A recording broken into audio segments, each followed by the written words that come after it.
आज यासिन मलिक के केस को लेकर कोर्ट में हियरिंग थी। अब कोर्ट ने यासिन मलिक को नोटिस जारी किया है जिसमें 9 अगस्त को जो है फिजिकली अपेयर होने के लिए कोर्ट में कहा गया है यासिन मलिक को। अब नेक्स्ट हियरिंग 9 अगस्त को है।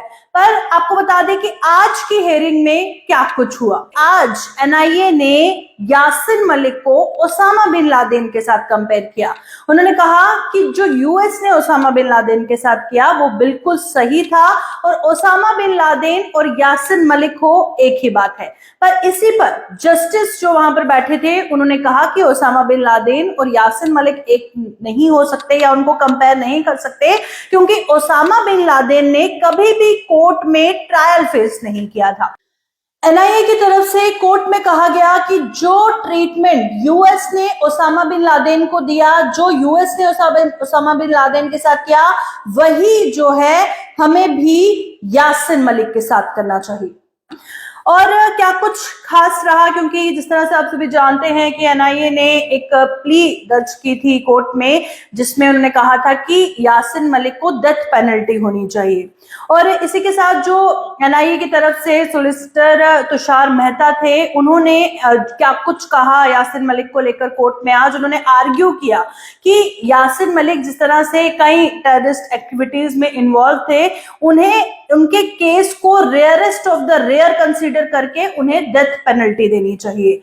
अब तुषार मेहता जो थे उन्होंने कहा कि यासिन और Al Qaeda leader Osama bin Laden एक ही है, और जस्टिस मृदुल ने कहा कोई कंपैरिजन नहीं हो सकता, और तुषार मेहता ने कहा कि यूएस बिल्कुल सही था।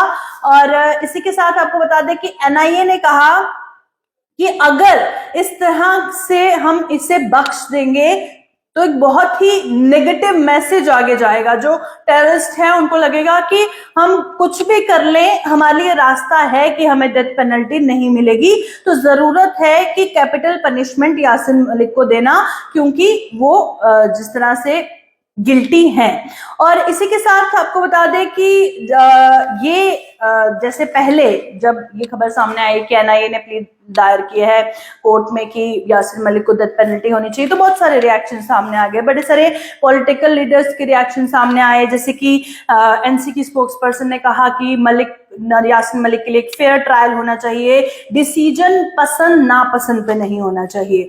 और इसी के साथ जिस तरह से कई पॉलिटिकल लीडर्स हैं जम्मू कश्मीर के जिन्होंने कहा कि इस केस को रिकंसीडर कर देना चाहिए। महबूबा ने ट्वीट कर कहा कि पॉलिटिकल प्रिजनर हैं ये, इनके केस को रिकंसीडर किया जाना चाहिए। और people conference president Sajad Lone ने कहा कि एनआईए का जो प्ली है कोर्ट में डेथ पेनल्टी जो यासिन मलिक के लिए मांगी गई है वो डिजास्टर्स है। उन्होंने कहा कि नो एफआईआर यासिन मलिक पे जब फाइल हुई थी तो तब यासिन मलिक ने गन भी नहीं देखी थी, तो नो एफआईआर उन पर जो है फाइल हो गई थी। और इसी के साथ बहुत सारे रिएक्शन सामने आ रहे हैं, पर अब यही अपडेट है कि कोर्ट ने यासिन मलिक को एक नोटिस जारी किया है। नेक्स्ट हियरिंग 9 अगस्त को है, जहां पर उनको कोर्ट में फिजिकल अपेयर होना है।